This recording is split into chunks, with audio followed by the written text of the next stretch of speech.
Здравейте! Днес ще ви покажем как се премахват петна от клетките и тоалетните нагризачи по бърз, ефективен и безопасен начин.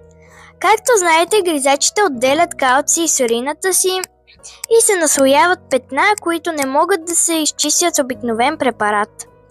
Ние ще демонстрираме как почистваме петната от тази използвана тоалетна.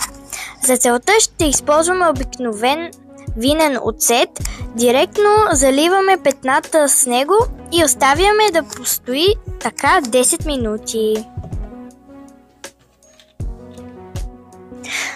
След това почистваме с гъбичка и сапун. Изплакваме добре. Подсушаваме.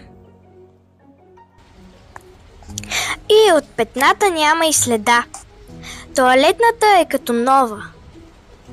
Между другото, с оцета можете да почистите петната от варовик в банята, електрическата кана за вода и дори пералнята, без да използвате отровни силни препарати.